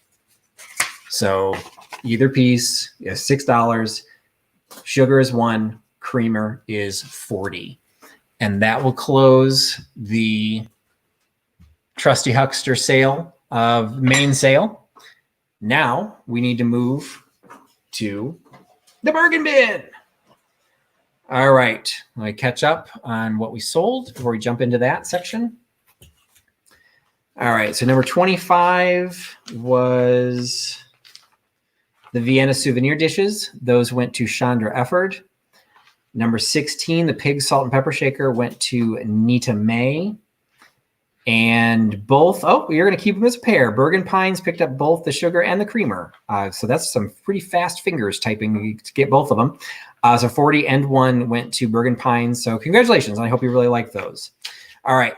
For those of you who've not joined me in the past, the Trusty's Bargain Bin is kind of the special end of sale. Once upon a time was going to be like a one-time thing, and it got so popular, it's come back every week. So everything that's in here is $2. So you don't need to wait for me to say the price. You just need to wait for the number. Or in this case, we're going to do letters, because what we discovered last time, the last couple of weeks, we've been doing 3-digit numbers, so it stayed separate from the regular sale. Some of you might have been drinking. Regardless, people seem to struggle with the idea of typing in 3 numbers. And so the numbers we were getting were all over the place. So we're going to keep it simple. We are giving you letters. So everything's going to have a letter. And you claim it the same way. Just now you don't have to shift to the numeric key. You just do it from your keyboard. So you'd have, give me the number, or give me the letter. First one, same rules. It's just everything's now $2. Again, everything's plus shipping. If you're not sticking around for the bargain bin, I thank you for joining us. Again, if you bought from me, bought anything tonight, go ahead and send me your email, and I will get an invoice to you hopefully by the end of the evening on Saturday. So we're going to get things started in the bargain bin with something a little bit different. We changed the numbering system, and we're also changing one of the things that I'm offering. This, again, I know we've got a lot of people who like junk journals. This was something I was able to pick up that I just thought was really cool. The problem was I didn't really know how to sell them. So I have what is a series of the Child's Companion. They are all dated on the front with a different month, somewhere in the year 1878. Some are earlier, some are later. I think I have a total of 18 of them. They are all basically the same in the sense that they have an image on the front. So I should kind of show you a couple of the different images. So they all have an image on the front. This woman's setting fire to something. Inside, you then have articles, and most of the articles also have art. Any one of these would be able to, I hate the idea of ripping things apart, but the fact of the matter is these probably don't have a lot of usefulness as the individual magazine. So you can take things like this poem that's on the back and decoupage that onto a box, and you've got some really attractive art. Now, granted, it's all black and white, but also granted, it's from 1878. So you've got some different, you've got some history here. So the way we're going to do this is everything is going to be one letter, and it's a grab bag. So you give me a letter. I will give you the first one on the top, or I'll just randomly grab one. If you want more than one, say the letter times 2, times 3, times 4.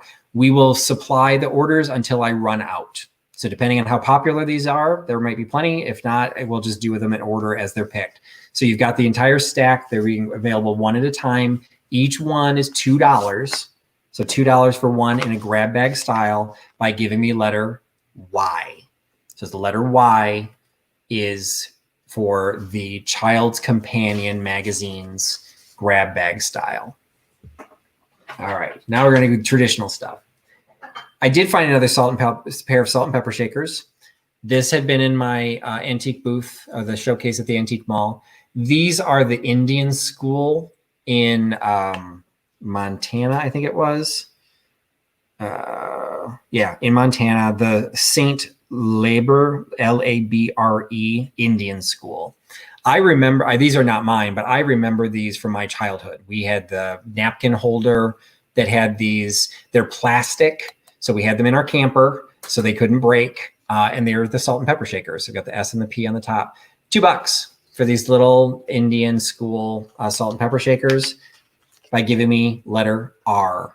So letter R for the Indian school salt and pepper shakers. And what we'll do for the winners, Amelia will try and keep track if she can, but what we'll do for the winners of these is I'll grab the list at the end and I'll just read off what everybody won. So hopefully just stick around and I'll just read it off for everybody because it's too hard to do it while we're going so fast. First edition of a Texas Ranger. I sell books for a living, and so every once in a while I get access to some pretty interesting books. This is a first edition from the Lakeside Press. It is a thing to collect. This Lakeside Press did these books once a year. You could sign up for a subscription to get them. This one is the Christmas edition from 1992. Now, why the Texas Ranger is the Christmas edition, I have absolutely no idea, but it's in absolutely beautiful condition. I can't even open it all the way because the spine hasn't been completely cracked. So it's the Texas Ranger first edition, Christmas edition, 1992, $2, giving me letter H. H gets you the Texas Ranger first edition. All right. Because I'm the coaster guy, evidently, I have this little random milk glass coaster. It's in absolutely pristine condition. It's got the thumbprint designs going all the way around it. It's got the scalloped edge. It's actually a really well designed piece. It is a coaster. At one point I had a set of 3 and I sold the pair as a pair and they didn't want the third one. So this one's just like a random leftover. So it's perfect for the bargain bin. $2, no chips, no cracks, perfect condition, $2 for letter U. So letter U for $2 gets you the milk glass coaster. I've been trying to downsize some of the pieces because shipping was becoming a problem, but I picked this up and I actually had this in my antique booth as well. It's a really inexpensive, obviously, because it's $2. It's just a really inexpensive Noritake open vegetable bowl.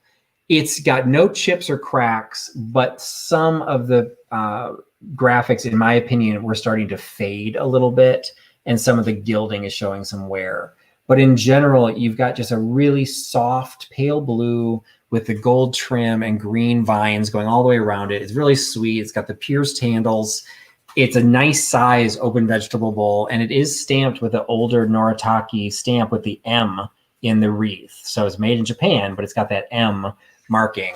So it is worth way more than $2, but you are going to have to pay a little bit for shipping. So just keep that in mind. I'm shipping from Chicago, 60542, Chicago suburbs.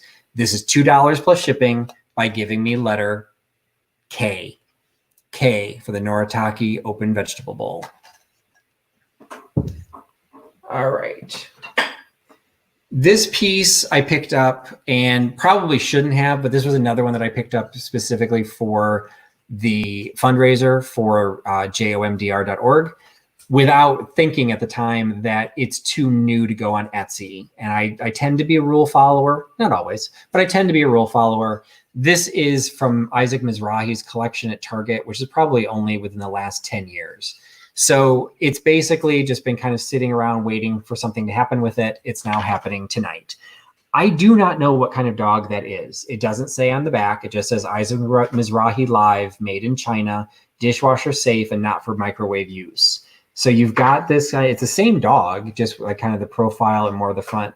But I'm not 100% sure what he is. So if anybody has any votes on him, but it doesn't matter because he's only $2. So I'm assuming he'll sell tonight. $2 for the dog plate by giving me letter N.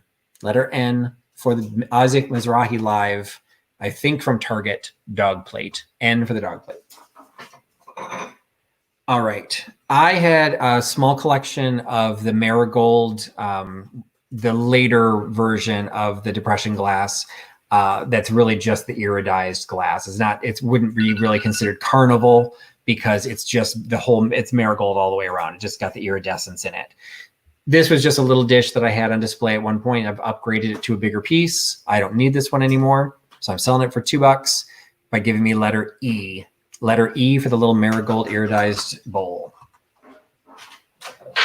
Another bowl had not been part of my collection. I picked this up as part of a larger purchase. And this one, as you know, I tend to be very honorable in only selling things without damage. This bowl is absolutely lovely, but there's a little bit of damage. So I wanted to go to a good home. And so in order to make that happen, I'm selling it for worth less than what it would be worth if it was in perfect condition. And to be perfectly honest, it's worth way more than $2, even with a little bit of damage, because the damage is simply in some of the crown pieces. There's a little bit of chipping, as I think Vinny calls it, chippy whippies. No cracky wackies, but there are a couple of chips on the inside. It is a pressed glass. There are seams on it. It's a little starburst, but it's got a very cool edge. So it's a very cool piece. I do want it to go to a good home. I don't want to just donate it to Goodwill and have it go to the bins and get destroyed. So give it a good home for $2. You can pick it up, have it yours by giving me M as in mouse for the little green dish. All right. I'm like Jenga in my bargain bin here. I'm trying to figure out how to take things out without them all collapsing to the bottom. Another pair of salt and pepper shakers. These are in perfect condition. This one does not have its stopper. This one does have stopper, but you can tell it's more of a modern. I would say based on this design, the cabbage roses with the green stripes, I'm thinking these are probably 80s, maybe 90s. So it's a very distinct style. I don't have the stopper, but I think it'd be easy enough to replace that, and you've got a functional piece or just a nice little floral piece for your collection. Perfect condition, no chips, no cracks, no crazing. They look great, and they're only $2, and you can have them by giving me letter I. I as in ice is $2 for the little cabbage rose salt and pepper shaker. Yeah, I agree. Oh, my vintage. I think those are totally. I could see maybe the stripes throw me into the 80s, but I could totally see those as 90s. And like Kelly from Moss Stone Story, Michael sells assorted size stoppers. So you hopefully can get some luck. These are a little bit wider than normal, I would say, but I'm sure they're a standard size. So I'm sure you can find them. I actually had a set of stoppers that I was hoping I could use, and they're too big for almost all of my other salt and pepper shakers. But in this case, it's so close to the bottom. The cork stoppers, they sat on the cork. It didn't. I would have maybe shaved it off or something. But it's designed for those plastic ones. So enjoy. All right. Can I get these out without breaking them? So again, some little bit more cocktailware. These were just really simple Nick and Nora's. I think there's some age to them because I don't think Nick and Nora's are made anymore. But if you got a Nick, you got to have a Nora. So there's just these really sweet, also pressed glass. You can feel a seam on the stem. It's kind of got a panel design on the top, but you can also see they tried to polish out the seam, but there's still a little bit of a seam there. So they're not super high quality. They're a decent weight. They're just cute. And if you're into the vintage cocktails, Nick and Nora glasses are called on a lot. You're basically getting them for $1 a piece because it's $2 for the pair by giving me Q as in quilt. Q gets you the 2 Nick and Nora glasses. All right, handful of things left in here, but something I think people are going to like coming up. Another dog. All right, he is again something that had been in my showcase as a result he did not sell. What frustrates me is when I picked him up, I fell in love with him. He's got the little swinging ear. He's got the little wobbly tail. He actually, he's got the wobbly action to him. He's still got I don't know if it's the original string, but he's still got the string. The label's in great shape. What I did not notice was one of his ears was snapped off. Unless you actually compare the 2 ears, you don't even realize I thought that was his ear until I saw his other one. So unfortunately he's damaged, but again, he needs to go to a good home, and I'm making that happen by selling them for $2. So $2 for the little Snoopy by Fisher Price. The label's on the back. $2 for the little Snoopy pull toy. And by giving me letter T. Little Snoopy is letter T for $2. Another piece. This piece you've actually seen before. I tried to sell him in the regular sale. He evidently was too much money. People did not want to pay like the $6 or $8 I was asking for him. So they gave him to the bargain bin. So now he's $2. So it's $2. You get the Pyrex insert with the aluminum bowl, the aluminum lid with the gigantic ring. It is marked Buellinium, Buelinium. And the bowl is marked Pyrex with a circular Pyrex mark in the middle. You can see that. So I think the Pyrex bowl by itself is probably worth $2, but I'm just, getting rid of it. So it's $2 for the entire thing. It's probably about 2 pounds by itself. So to be aware, it is going to cost you some shipping. And I think that's why it didn't sell. So hopefully by only selling it for $2, you can pay for the shipping and you're going to get something well worth it. It's letter C. Letter C gets you the Pyrex insert in the aluminum covered casserole. Another item, another salt and pepper shaker, but this is actually a single shaker. Now, I'm guessing this is still a shaker. However, the stopper on this is very odd. You can see the bottom of that, it's very recessed. But I can't imagine it's a hat pin holder because the hat pins would actually then end up sitting on the table. So I'm going to say it's a salt shaker, maybe like part of a range set or a sugar shaker. There's the multiple holes on the top, but I only have the one. It's got this cross stitch pattern on there. It's not stamped in any way. I've seen that pattern before, but I'm sorry, for $2, I didn't do the research to tell you. So again, I'm selling this thing for $2 by itself. It's a very nice piece, really good condition. It looks like maybe one of the holes has a little bit of a ding, a little doink to it, which I hadn't noticed before, but it's $2, so for a standalone, it's a nice little shelf piece. For Z as in zipper, you get the $2 standalone shaker. All right, only a handful of pieces left. Again, consider weight. We've got 2 Homer Laughlin dinner plates from the 70s. These are 1978. They are the same pattern. They've got the yellow floral design with the green vines and the brown branches. They are marked right on the back, 1970, what I think says 78. Might say 1976, but I think that says 1978. But they're Homer Laughlin pieces of stoneware. They are, what I really like about these is they are completely flat, so they don't have the curvature, so your food doesn't slide into each other. This is, almost like a chop player charger. It is completely flat with a very nice profile on them. You get both of them for $2. So you're paying $1 a plate for both of these pieces. You get both the Homer Laughlin plates in perfect condition, no chips, no cracks, by giving me letter B. Letter B gets you both of the plates from Homer Laughlin. That was B for $2. If you are one to watch Alex's sales from Chapter 2 Vintage Co., you might actually recognize these. I picked up a box lot that she had of tin trays. I got the trays that I liked, and this set of 3 trays was left over. I didn't want them in my collection, and they have some condition issues. She kind of threw these in as a freebie based on what I bought. I bought there were nicer elite trays. These were kind of extras. So there's some condition issues. So I'm not going to try and sell them for much. I'm selling all 3 of them for $2. So you get less than $1 a tray, even with a little bit of the condition issues. The graphics are still lovely. They are all the same. So they're little tip trays. They all have the same graphics, but the backs on all of them they seem to have gotten wet somewhere along the line. So they're showing a little bit of oxidation, but just as Vinny says, it adds to their character. So a set of 3 of the tip trays, the rectangular tip trays, not labeled. You get them by giving me letter S. Letter S is in socks, gets you the 3 tip trays. This was a goofy piece that I picked up, and I really don't know why.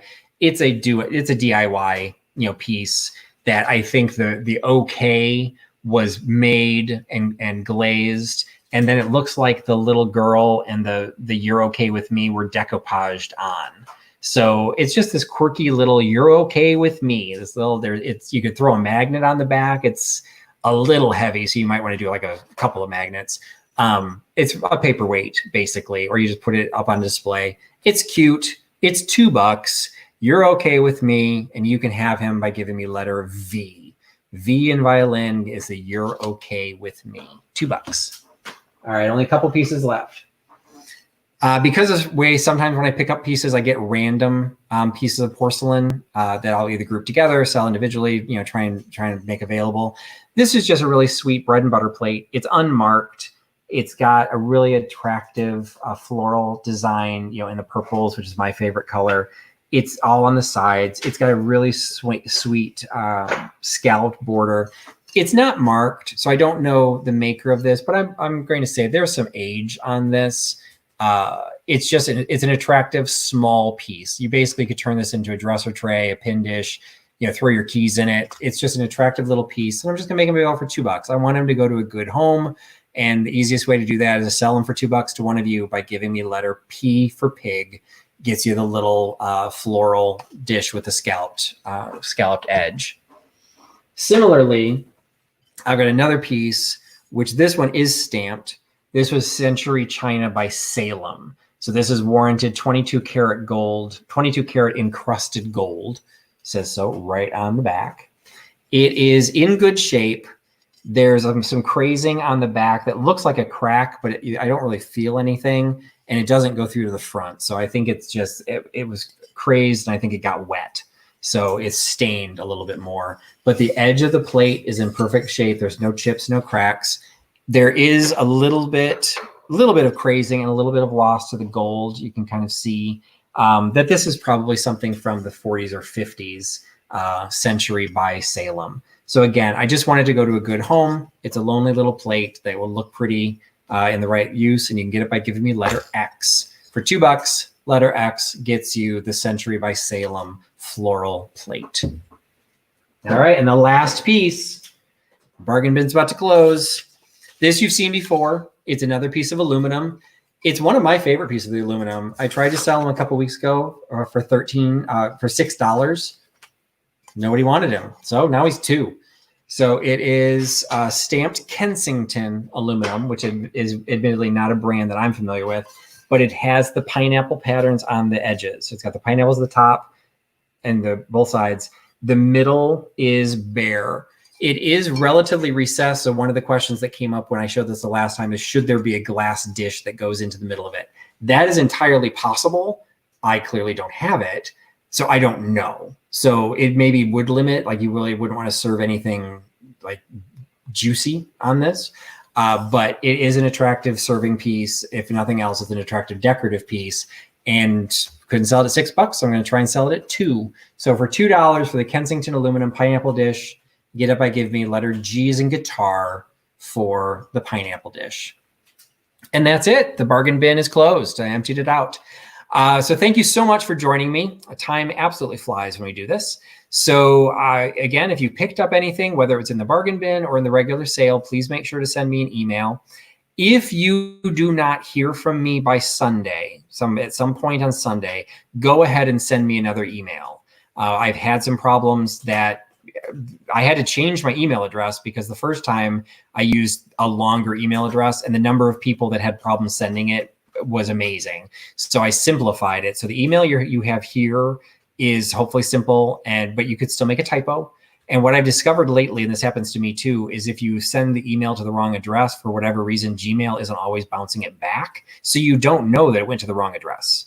So if you don't hear from me and don't have a way of getting a hold of you, send me another email on Sunday. I will not be offended. Hopefully I'll have all the invoices out, but that's what happened this last week. By like Monday, somebody asked like, hey, are you going to send me the invoice? I'm like, I did, but they didn't get it. Or there were a couple of people, one including one person I still haven't heard from. So it happens. So I will try and get everything to you by the end of the night on Saturday. So if on Sunday you don't hear from me, there's a problem, let me know and send another email or go to my Facebook page or go to my YouTube channel, wherever you want to do it. You can get a hold of me and I will try and answer. So we're going to whip through the winners. And I unfortunately don't know what all the items were. So I'm just, hopefully you guys are paying attention. So letter B was the Homer Laughlin. Actually, I do know what they are. Homer Laughlin plate. That one's Deanna Dill. C was the aluminum Pyrex doodad. Okay, maybe my daughter is not destined for vintage selling. Anyway, the covered casserole from the aluminum Pyrex. That letter C went to Deanna Dill. Letter E, the marigold bowl, went to Chandra Alfred. Letter G, the Kensington aluminum pineapple dish went to Michelle at Mermaid Cove. Letter H, the book, first edition book, went to Suzanne McLean. Letter I, the cabbage rose salt and pepper, went to Andrea Joseph. Letter K, the Noritake open vegetable bowl, went to Andrea Joseph. Letter M, the blue starburst bowl, went to Leah M. Leah M or Leah A? Okay, Leah A. I didn't think we had Leah M. So Leah A got the blue starburst bowl. Letter N, the dog plate, went to Dawn Schockweiler. Yay. Letter P, the small plate with the purple flowers, went to Carolyn Whitney. Letter Q, the Nick and Nora glasses, went to Leah A. Letter R, the salt and pepper shakers, went to Laura Bimos. Letter S, the 3 trays, tip trays, went to Leah A. Letter T, the rolling puppy Snoopy went to Andrea Joseph. Letter U, the milk glass coaster, went to Vintage and Vinyl. Letter V, You're Okay With Me ceramic piece, went to Andrea Joseph. Letter X, the Century Salem plate, went to Nita May. Letter Y, the large stack of photos. They will email us. Oh, that was the magazines. I'm like, I'm so confused. So, all right. And then the cross stitch shaker went to the letter Z. The cross stitch shaker went to Lori C. And it does look like we have enough people. We will probably go through all of those. So we will go through all of the magazines will probably be claimed. So we will go through the chat in the order you claimed them, to be fair, not in the order that you send me the email. So we will go through the chat. But anybody, if I don't hear from somebody or whatever the case, like I could, again, go ahead and send us emails. Even if you weren't the top bidder, you might still need to be called upon to serve fulfill the role that the winner cannot do. So Laura Bimos, you got the salt and pepper shakers. I don't remember which kind. One's the orange tops. The ones with the Indian school, the St. Lot. Those are super lightweight, so those are gonna be easy to ship to you. Looks like that's the only thing you got, Laura, at least from the bargain bin. I don't have the notes on the other one. So if you don't remember what you got, and certainly if you don't know the letters you got, don't really worry about that. If you have them, we'll take them. But we are keeping track on our end, and we will go back and watch the chat. The biggest thing is you need to give us the email, so I have your shipping information. I don't know where you live. I don't know how much it's going to cost to ship all this. So again, thank you so much for joining us. This is Patrick with Trusty Huckster Mercantile. Oh, yes. So this is Patrick with Trusty Huckster Mercantile. I am going to be doing another sale next week. But next week will be the return of the 4S1S. That'll be the 4 sellers and 1 sale.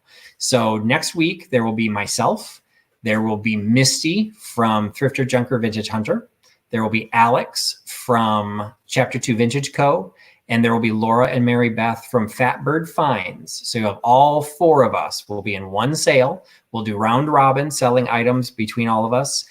So there'll be a lot of fun. There'll be a lot of different items, and I'm really looking forward to it. It's gonna be a good group. Then that's next Thursday. For the rest of this week, if you have not seen the schedule, Corey, the Thrifted Artist, has put out a lovely schedule for the rest of this week.